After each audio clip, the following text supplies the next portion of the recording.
10 বছরের মেয়েটা তখন গরুর জন্য ঘাস কাটতে জঙ্গলের খোলা জায়গাটায় এসেছিল। গরুর জন্য কাস্তে দিয়েছে, ঘাস কাটছিল। ঘাস কাটতে কাটতে সে আস্তে আস্তে জঙ্গলের একটা ঝোপের ধারে চলে যায়। সেই সময় বাঘটার মনে হয় ঘুমের ব্যাঘাত হয়। হঠাৎ বাবা মেয়েটার মাথা সঙ্গে সঙ্গে মেয়েটার মাথার খুলি ফেটে প্রচির হয়ে যায়। মেয়েটার সঙ্গে সঙ্গে সেখানেই মারা যায়। পরের দিন যখন মেয়েটাকে খুঁজে পাওয়া যায়, দেখে তখনও তার এক হাতে ধরা ছিল কাস্তে আর এক হাতে ঘাসের মুঠি। কিন্তু বাঘটা মেয়েটাকে একটুও খায়নি, তাকে স্পর্শও করে, তাকে মেরে সেখান থেকে চলে গেছে। মুক্তেশ্বরের এই ভয়ঙ্কর মানুষ খেকো বাঘিনীটির প্রথম শিকার ছিল এই মেয়েটাই। কিন্তু তখনও পর্যন্ত সে নরখাদক বা মানুষ খেকো হয়ে ওঠেনি। কোনো জঙ্গলের বাঘ সচরাচর হঠাৎ করেই মানুষ খেকো হয়ে ওঠে না। ব্যতিক্রম অবশ্যই আছে, যেমন সুন্দরবনের জঙ্গলের বাঘ জন্মগত মানুষ খেকো, কিন্তু এছাড়া পৃথিবীর কোথাওই বাঘ কিন্তু সহজে মানুষ খেকো হয় না, বরং মানুষকে দেখলে এড়িয়ে চলে, সেখান থেকে সরে যায় এবং বিশেষ প্রয়োজনে না পড়লে কখনই মানুষকে হত্যা করে না। তো আজকে আমি তোমাদের শোনাতে এসেছি এক ভয়ঙ্কর মানুষ খেকো বাঘিনীর সত্য কাহিনী অবলম্বনে মুক্তেশ্বরের মানুষ খাকি।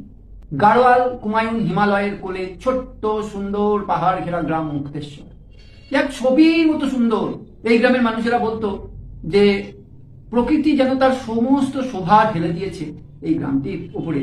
তাই চারিদিকের বহু মানুষ যেমন এই গ্রামে বসবাসের জন্য চলে আসতো, তেমনি এই গ্রামটাতে এসে বাসা বেঁধেছিল মুক্তেশ্বরের ভয়ঙ্কর মানুষ খেকো বাঘিনী।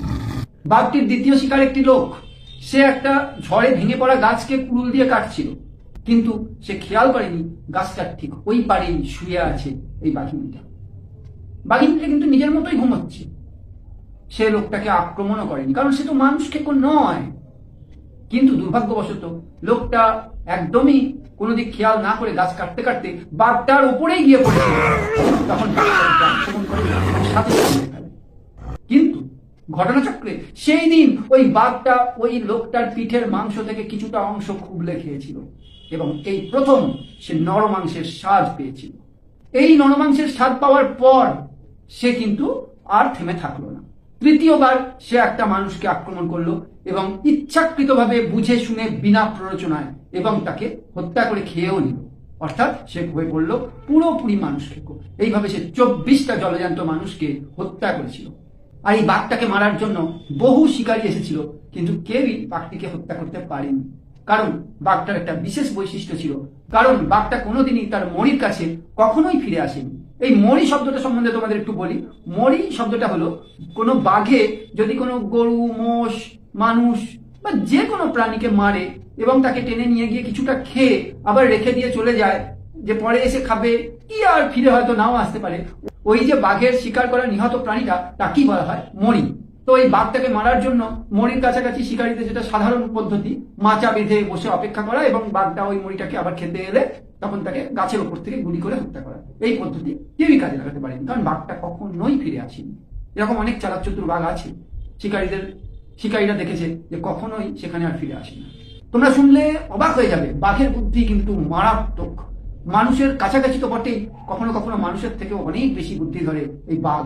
প্রচন্ড ধূর্ত, বিশেষ করে সেই বাঘ যদি হয়ে ওঠে মানুষ খেকো, তবে তার ধূর্তামির চোটে মানুষের কালঘাম ছুটে যায় সেই বাঘটিকে মারতে। এইভাবে 24টা মানুষকে হত্যা করার পর বাঘটার আতঙ্কে চারিদিকে ত্রাহি ত্রাহি রব পড়ে গেল। সেখানে একটা ইনস্টিটিউটের কাজ চলছিল, সেই কাজও বন্ধ হয়ে গেল। তখন সেখানকার ইনস্টিটিউটের যে মালিক, তিনি একজন ইংরেজ, তিনি সরকারের কাছে আবেদন করলেন যে শিকারী পাঠান বাঘটিকে মারুক, কিন্তু কেউই তাতে সফল হয়নি। তখন ইনস্টিটিউটের মালিকের অনুরোধে জিম করবেটকে সরকার এই দায়িত্ব দিলেন। খবর পেয়ে জিম করবেট একজন চাকর এবং সঙ্গে বেডিং মালপত্র নিয়ে মুক্তেশ্বরের দিকে রওনা করেন। তিনি শুনেছিলেন যে প্রায় 2 মাইল এলাকা জুড়ে একটা অঞ্চল এই মানুষ খেকোটার ভয়ঙ্কর ত্রাসের রাজত্ব। একই এলাকা থেকে প্রায় 7 থেকে 8 জন মানুষকে হত্যা করেছে এই বাঘটি। জিম করবেট তার লোকজন সঙ্গে নিয়ে হাঁটতে হাঁটতে একটি বাজারের মধ্যে গিয়ে পড়লেন এবং সেখানে এক দোকানদারকে জিজ্ঞেস করে ডাক বাংলোয় গিয়ে উঠলেন। 2টো ডাক বাংলো ছিল, একটা সরকারি আর একটা সাধারণ মানুষের জন্য। তো জিম করবেট ভেবেছেন সাধারণ মানুষের জন্যই যেটা আছে সেটাই গিয়ে উঠবেন, কিন্তু ওই দোকানদার তাকে সরকারি লোক ভেবে সরকারি ডাক বাংলোর সন্ধান দিয়ে দিন। যাই হোক, তিনি সরকারি ডাক বাংলোতেই উঠলেন এবং সেখানে একজন পুলিশ অফিসার ছিলেন, তিনি তাকে খুব খাতির যত্ন করলেন, তার কাছ থেকে বাঘটির সম্বন্ধে অনেক তথ্য তিনি পেলেন। তিনি সেখান থেকেই জানতে পারলেন যে ওটা বাঘ নয়, ওটা একটি বাঘিনী, এবং সন্ধ্যা হলেই এলাকার লোকজন সমস্ত দরজা জানলা এঁটে নিজেদেরকে ঘরের মধ্যে ভরে ফেলে। তবে কি, একটা কথা তোমাদের বলে রাখি, চিতাবাঘ যেমন চুপিসারে শুধু রাতের অন্ধকারেই শিকার করে, দিনের বেলায় কখনো কোনো চিতাবাঘ মানুষ হত্যা করে না। কিন্তু বড় বাঘের ক্ষেত্রে এই যুক্তি টেকে না। বড় বাঘ দিনেই হোক রাতেই হোক সুযোগের অপেক্ষায় থাকে, যখনই সুযোগ পায় মানুষকে হত্যা করে টেনে নিয়ে যেতে কিছুমাত্র পিছপা হয় না। প্রকাশ্য দিবালোকেও তারা নরহত্যা করে। করবেট পরের দিন বদ্রি বলে এক ভদ্রলোকের বাড়িতে যাওয়ার জন্য বেরিয়েছেন।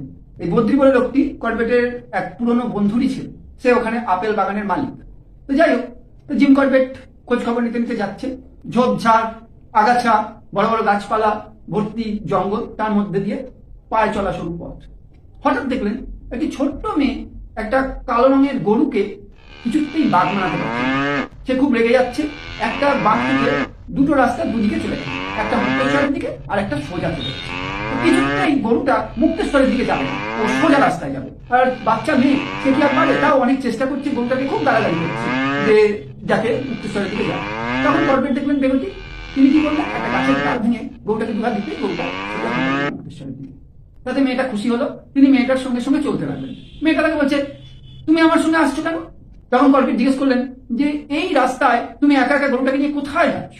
তো মেয়েটি তখন করবেটকে বললো, এই গরুটাকে সে তার কাকার বাড়ি রেখে আসতে যাচ্ছে। কারণ তার কাকার চাষের জন্য যে দুটো গরু, তার একটাকে আগের দিন রাত্রে বাঘে মেরেছে, তার আর গরু নেই, তাই জন্য তার বাবা তাকে দিয়ে পাঠিয়ে দিয়েছে। করবেট জিজ্ঞেস করলেন, তুমি যাচ্ছ ছোট্ট মেয়ে এই বাঘের ভয়ের জঙ্গল, এখান দিয়ে তুমি যাচ্ছ, তোমার ভয় লাগছে না? বলছে, না, ভয় লাগলে আর কি করার আছে, কারণ বাবার শরীরটা ভালো নেই, মা রান্না বান্না করছে, ভাই বোন কেউ নেই, একটা দাদা ছিল অনেকদিন আগেই সেটা মরে গেছে, তো এখন আমাকে দিয়েই পাঠিয়েছে যার জন্য। তখন করবেট দেখলেন কি, যে এই মেয়েটাকে একা ছাড়া ঠিক হবে না, কারণ এই এলাকা থেকে 12 জন লোককে বাঘটা মেরেছে। তিনি তাকে জিজ্ঞেস করলেন যে কবে মেরেছে গরুটা? বলো কালকে। তুমি দেখাতে পারবে? বলো হ্যাঁ দেখাতে পারবে। যাই হোক, তাকে সঙ্গে করে নিয়ে গিয়ে তার কাকার বাড়িতে গরুটা দিয়ে এলেন। এবার মেয়েটাকে আবার তার বাড়ি পর্যন্ত পৌঁছে দিলেন। মাঝে মেয়েটা আঙুল দিয়ে দেখিয়ে দিল যে দেখুন ওই দিকে গরুটাকে মেরে টেনে নিয়ে গেছে। মেয়েটাকে রেখে এসে করবেট আবার সেই রাস্তার মোড়ের মাথায় এসে ফিরলেন। দেখলেন একটা জায়গা থেকে একটা ভারী জন্তু জানোয়ার টেনে নিয়ে যাওয়ার দাগ, আর চারপাশে অনেক খুঁড়ের দাগ রয়েছে। তিনি এর থেকে বুঝলেন যে আচমকা বাঘটা ঝোপের ভেতর থেকে এসে গরুটার উপর হামলা করেছে, এবং অন্য যে গরুগুলো তারা চারিদিকে ছুটোছুটি করেছে, আর এই গরুটাকে মেরে বাঘটা টেনে নিয়ে গেছে। তিনি এবার আস্তে আস্তে সন্তর্পণে ঝোপের মধ্যে ঢুকলেন, দিয়ে একটা ফাঁকা জায়গা, সেখানে গরুটাকে পেছন থেকে কিছুটা খেয়ে বাঘে রেখে গেছে, সেই জায়গাটায় এলেন এবং দেখলেন গরুটার খুব কাছেই একটা ঝাঁকড়া গাছ আছে, আর গাছটা জংলি গোলাপের লতা দিয়ে পুরো ঢাকা।